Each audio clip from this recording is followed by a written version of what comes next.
வணக்கம். தொலைவாசி சுட்டிக்காட்டி ரூபாய்க்கு ஒரு சின்ன மூக்குத்தி கூட வாங்கி போட முடியாது என்று தெரிவித்தது சலசலப்பை ஏற்படுத்தியது.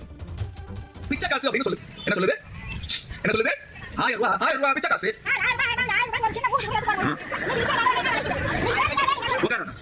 அதாவது என்ன ஆச்சுன்னா 10 பொருள் 1000 ரூபாய் நான் கொடுத்தா 1000 ரூபாய் மதிப்பேன். நான் ஒரு விஷயம் சொல்லட்டுமா? உன் பேர் என்ன? மாலதி. மாலதி அம்மா 1000 ரூபாய் வருதா? ஒரு நிமிஷம் வருதா? மாசத்துக்கு 1000 ரூபாய். வருஷத்துக்கு எவ்வளவு? வருஷத்துக்கு எவ்வளவு? 12,000. நீங்க என்ன வேலைக்கு போறீங்க? என்ன வேலைக்கு போறீங்க?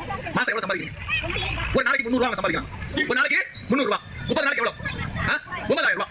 9000 ரூபாய் சம்பாதிக்கிறீங்க இல்லையா? ஆமா தானே? ஏன்னா 1000 ரூபாயில வந்து ஸ்லாப் இவ்வளவு தான் வருமானம் இருக்கணும். நீங்க தான் சொல்றீங்க 9000 ரூபாய் சம்பாதிக்கணும். நாளைக்கு நிப்பாட்ட எனக்கு. அந்த அம்மா கேக்குது. நீ பாத்து நீங்க செய்வா வேணாமா அப்படி கேக்குது. நான் ஒண்ணு புரியல. 12000 ரூபாய் கொடுத்து கேட்டா நான் இங்க வந்து ஒரு ரூபாய் கொடுத்து வந்து செய்வா வேணாமா கேட்டா அப்படி கேட்டா. அந்த மாதிரி சொல்றாங்க. ஒண்ணு புரியல. ஒண்ணு செய்வா இப்படி வேணாமா இப்படி. ஒண்ணு புரியல. செய்வா இப்படி வேணாமா இப்படி. ஒண்ணு புரியல. என்ன சொல்றது? இது நான் தெரியும். இல்ல செய்வா படுது. வேணாமா நின்னு. சமீபத்தில் திமுக நடத்திய ஒரு கூட்டத்தில் வந்து பேச்சாளர் பேசிகிட்டு இருக்கிறாங்க. அதாவது மகளிர் உரிமை திட்டத்தை பற்றி, அந்த 1000 ரூபா கொடுக்கறத பற்றி அவர் பேசிகிட்டு இருக்காரு. பேசிகிட்டு இருக்கிறவங்க அந்த கூட்டத்தில், அவங்க கூட்டத்தில் இருக்கக்கூடிய ஒரு பாட்டி எழுந்துச்சு, என்னப்பா நீங்கள் 1000 அதிகமாக பேசுகிறீங்க, ஆனால் அந்த 1000 ரூபா வச்சு என்னால் ஒரு மூக்குத்தி கூட வாங்க முடியாது அப்படின்னு தன்னுடைய ஆதங்கத்தையும் வருத்தத்தையும் அவங்க தெரிவிக்கிறாங்க. தெரிவிக்கும் போது இந்த பேச்சாளர் உடனே அந்த அம்மாவை பார்த்து கேட்குறாங்க, நீ என்ன வேலைமா பார்க்குற அப்படிங்கிறாங்க. கூலி வேலை பார்க்குறேன்.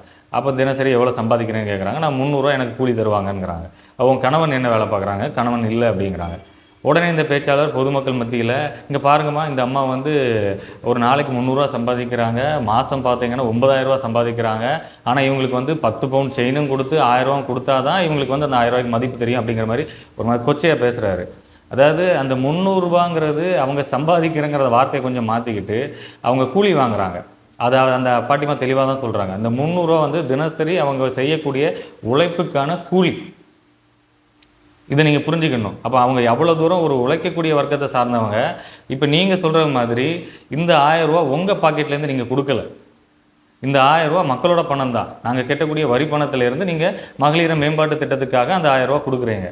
உங்கள் பாக்கெட்லேருந்து கொடுக்குற மாதிரி நீங்கள் பேசாதீங்க. அது மட்டும் இல்லாமல் அந்த 1000 ரூபா மதிப்பு என்னங்கிறது அந்த பாட்டிமாவுக்கு தெரியும்.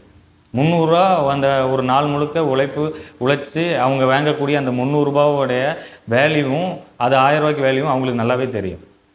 அது மட்டும் இல்லாமல் நீங்கள் வந்து அதில் இன்னொன்று குறிப்பிட்றீங்க, இவங்க 9000 ரூபா சம்பாதிக்கிறாங்க, அதனால் நான் இப்போ வெளியே சொல்லிட்டேன், அதனால் உங்களுக்கு 1000 ரூபா கட்டாச்சுன்னா என்கிட்ட கேட்கக்கூடாது அப்படிங்கிறது அந்த பொது மேடையிலே அவர் வெளியே சொல்கிறாரு. எனக்கு புரியலை.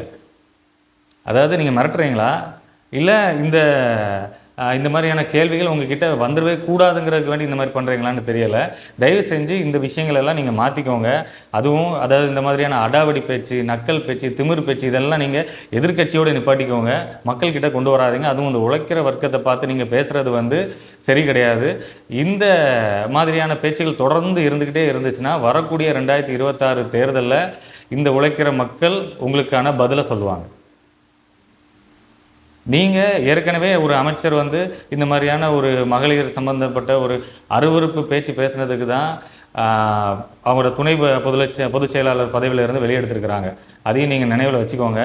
இதே இந்த பாட்டி பேசுனதுக்கு நீங்கள் என்ன பதில் சொல்லியிருக்கலான்னா, நம்மளுடைய முதல்வர் மு க ஸ்டாலின் அவர்கள் மகளிருடைய வளர்ச்சியை முக்கியமாக கருத்தில் வச்சுருக்கிறதுனால அவங்களுக்கு இலவச பேருந்து திட்டம் கொடுத்துருக்குறாங்க. மகளிர் உரிமை திட்டமாக நம்ம இதை கொண்டு வந்திருக்கிறாங்க. இது வந்து முதல்வருடைய முதல் முயற்சி தானே தவிர இன்னும் அது முடியலை.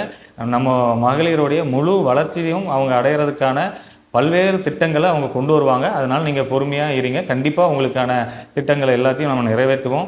உங்களுடைய கோரிக்கையெல்லாம் நம்ம நிறைவேற்றுவோம். இதுதானே நீங்கள் பேசியிருக்கணும்.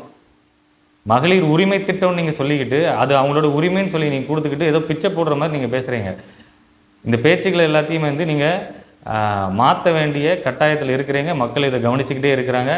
நீங்கள் சொல்கிற 200 தொகுதிங்கிறது 200 ஓட்டாக கூட மாறும். ஏன்னா நீங்கள் பேசுகிற பேச்சு அப்படிப்பட்ட பேச்சு. நீங்கள் இதை வந்து தலைமையை சரிப்படுத்தணும்னு நினைக்கிறேன். ஒரு நல்லாட்சி கொடுக்கணும்னு நீங்கள் நினைக்கிறீங்கன்னா மக்களை வந்து நீங்கள் எப்படி மதிக்கிறீங்கிறத வெளிக்காட்டுங்க. அது மட்டும் இல்லாமல் மக்களை வந்து நீங்கள் உங்களுடைய பேச்சை வச்சு நம்மளால் புரிஞ்சுக்கிட முடியும். நீங்கள் மக்களை எந்த மாதிரி நினைக்கிறீங்க, எந்த அடிமட்டத்தில் வச்சு நீங்கள் அவங்கள பார்க்குறீங்கிறது தெரியும். இதெல்லாம் மாற்றிக்கோங்க. இல்லைன்னா 2026 மக்கள் அதுக்கான தீர்ப்பை கொடுப்பாங்க.